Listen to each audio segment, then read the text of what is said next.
Olha aí, novas explosões agora acontecendo muito próximas a esse barco que a gente viu, que, como bem o Mauro nos explicou, pode ser um barco que tenha armamento, e o Estado de Israel focou justamente nele de uma forma bem intensa, podemos dizer assim, certo, Maninho? Pois é. Hussein, se você puder nos ajudar a narrar e também a entender essa estratégia agora, explicar para a gente qual que é a estratégia hoje de Israel em relação a essa resposta.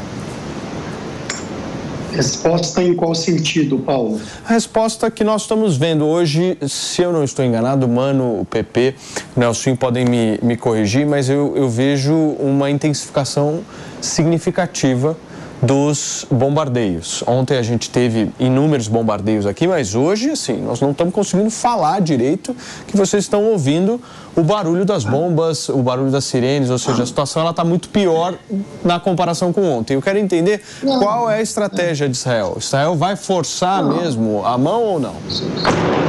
Não, aparentemente vai, porque o que está acontecendo, literalmente, é a destruição de todo o arcabouço de infraestrutura de Gaza, né? Quer dizer, quando você vai preparar ou tem no seu planejamento uma invasão, uma incursão terrestre, você precisa demolir a infraestrutura física, a infraestrutura tecnológica, a infraestrutura de mobilidade urbana e a infraestrutura de telecomunicações.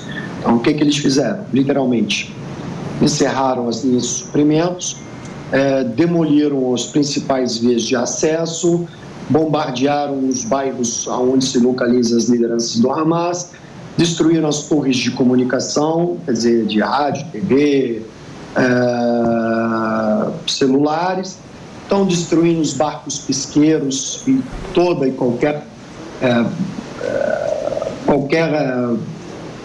barco com capacidade de mobilidade motora mais rápida,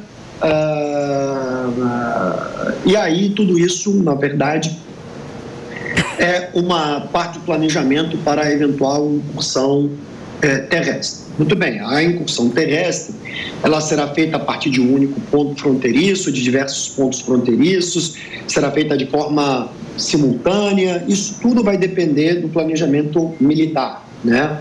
Eles vão abrir diversos frontes, o que eles quererão com essa incursão? Eles têm informações de onde estão localizados os reféns estão todos no mesmo lugar, em lugares distribuídos, eles vão focar num único lugar ou não? Então, tudo isso precisa ser calculado. E eu não sei se eles fizeram isso, análise de risco, né?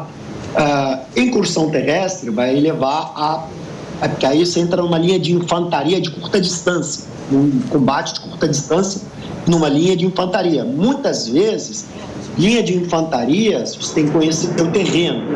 E aí, nessa perspectiva, o Hamas tem vantagem.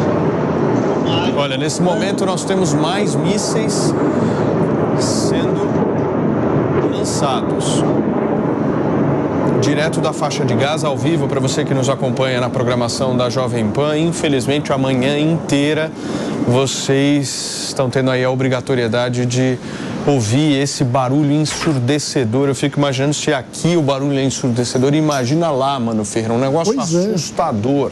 Assustador o que nós estamos vendo agora, um barco em chamas, vimos também mísseis sendo lançados da faixa de Gaza. E o professor Hussein estava nos explicando, certo, professor? Me perdoe, viu, pela interrupção. Não.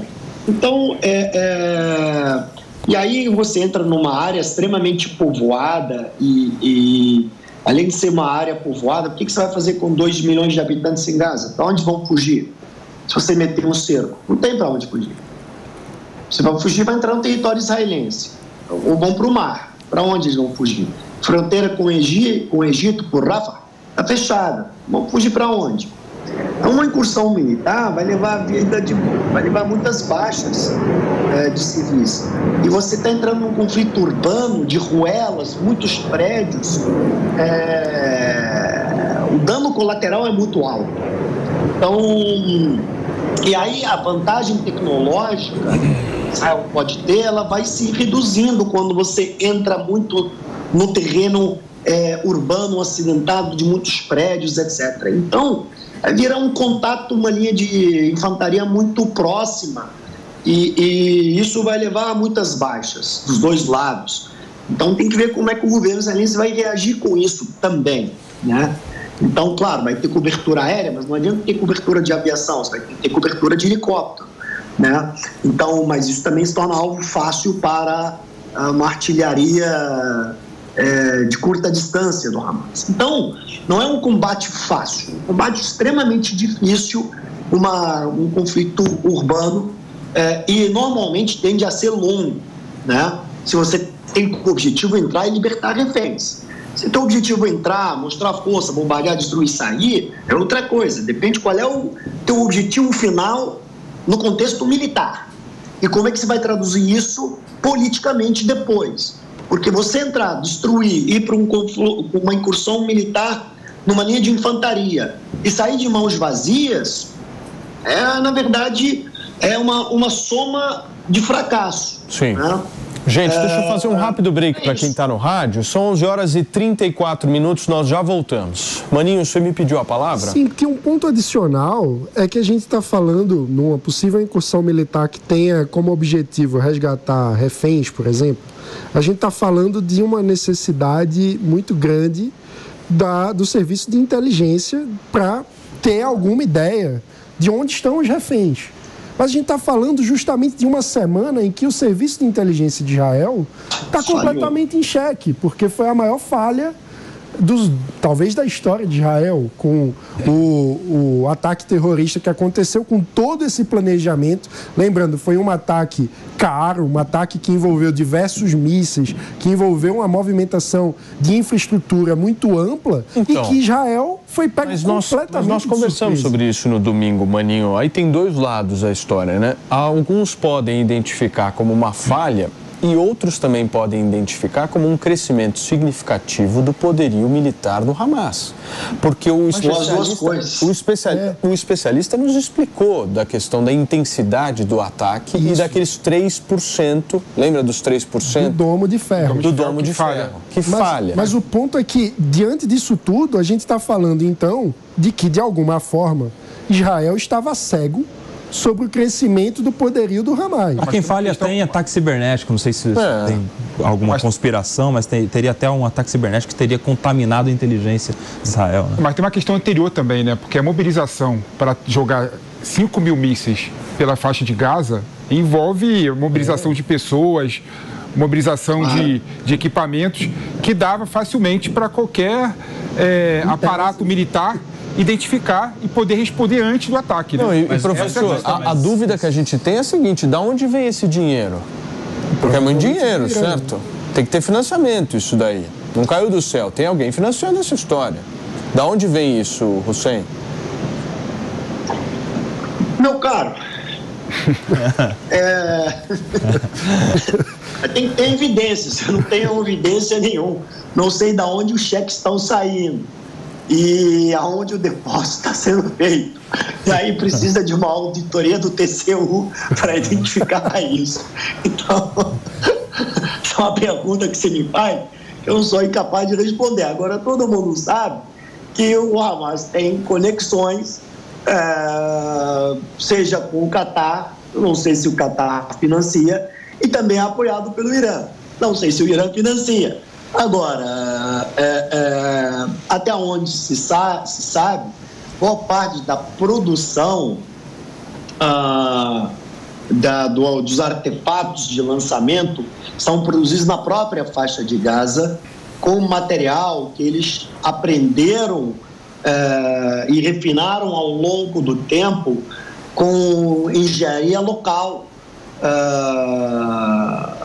e a sofisticaram com o tempo. Então, é isso. Não obstante, o financiamento deles, isso não é negado, tanto deles quanto do Hezbollah, e ambos falam publicamente isso, eles falam que eles são apoiados economicamente pelo Irã. Eles não negam isso. Eles assumem que eles recebem apoio econômico de terceira parte e não negam esse fato. E agora, Sim, deixa eu só receber quem nos acompanha pelo rádio, professor. Só receber quem chegou agora através do rádio. São 11h39. Para você que sintonizou agora na programação da Jovem Pan, a cobertura segue de tudo que acontece lá no Oriente Médio. Israel, infelizmente, em guerra contra o Hamas. E nós vemos imagens agora ao vivo de uma fumaça preta ali daquele barco que foi atingido por um míssil. E chegaram os bombeiros. E chegaram inclusive bombeiros, chegaram inclusive todo o aparato ali para uma tentativa de apagar esse fogo e essas chamas, diminuir essas chamas que estão numa quantidade relativamente grande no céu de Israel. O professor Hussein Kalu estava conversando com a gente sobre a questão do financiamento do Hamas, né? Porque essa é a questão central de toda a história. Da onde está saindo tanto dinheiro para tanto míssil, para tanto soldado, para tanto aparato, para um movimento que conseguiu, de alguma forma, furar o bloqueio de um sistema de segurança que sempre, há décadas, foi tido como um dos melhores. Exatamente. Certo? Sempre Israel foi referência em relação à segurança. Fala, Hussein. Mas não acho que no caso específico do Hamas, o financiamento tem um peso preponderante, tá? É muito diferente se você fizer uma comparação com, no caso, com o Hezbollah. São duas coisas muito diferentes, entendeu? O peso relativo de um grupo para o Irã é muito diferente do outro, entende? Então, a infraestrutura militar de um grupo é muito diferente da infraestrutura militar de outro grupo. O investimento, né, sei lá, o financiamento, a transferência de recursos, sei lá, como é que você queira chamar isso, que nem o Irã nega, nem o Hamas nega, enfim, isso é dado público. Estou nem inventando esses dados, entendeu? São dados públicos, assumidos por todas as partes. Ô, Hussein. Então, não acho que o peso econômico que dá essa capacidade de agressividade ou letalidade, entendeu? Ô, Hussein, uma pergunta. Você foi de Hezbollah agora. O quanto você acha que esse evento pode ser regionalizado, né? Considerando, por exemplo, que o Hezbollah no norte do Líbano, a região da Síria no nordeste de Israel, até que ponto você acha que esse embate entre o Hamas e Israel pode virar um combate regionalizado? Muito boa pergunta. Eu acho que é o seguinte, a lógica que governa o embate entre Hamas e Israel não guarda lógica nem simetria vis-à-vis ou em comparação com a rivalidade que governa a lógica do embate entre Hezbollah e Israel. São duas coisas muito diferentes. A rivalidade entre Hezbollah e Israel, ela é governada por uma lógica extremamente refinada, altamente calibrada, muito racional e sofisticada estrategicamente, dentro de uma gramática de defesa e de segurança muito bem granulada, que é diferente. A lógica de Israel de lidar com o Hezbollah, ela vai numa direção muito elevada de engajamento de força, muito sofisticada, e do Hezbollah idem. Do Hamas para com Israel, do Hamas para com Israel, de Israel para com Hamas é totalmente rudimentar em termos de sofisticação, entende? Então, não são comparáveis, tá? Portanto, Hezbollah e Israel, eles se conhecem bem, eles têm um código de linguagem próprio, eles têm uma escala de força, como um tabelamento. Eles sabem aonde dói em cada um, eles sabem o que podem em cada ação, eles sabem que alvo tal equivale a alvo tal do outro lado, e eles sabem que eles não podem transgredir. E eles se comunicam dessa forma e eles respeitam esses códigos entre as duas partes.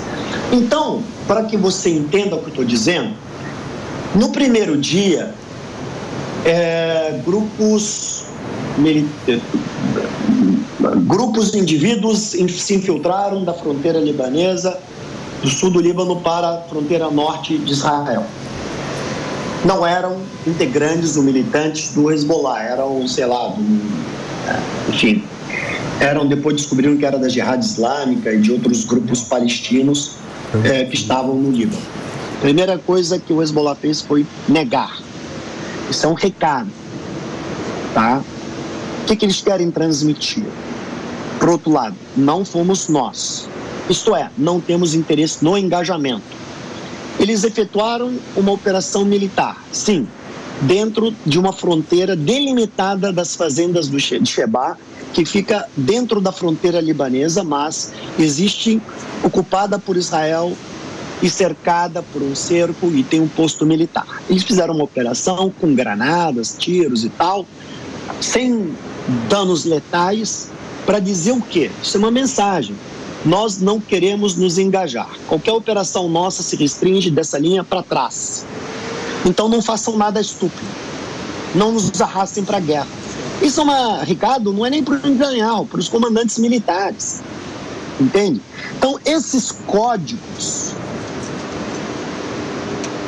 perfeito, eles se comunicam dessa maneira, do tipo, não nos arrastem para o conflito. Agora, é claro, pode ser arrastado, depende da conjuntura. E qual é essa conjuntura?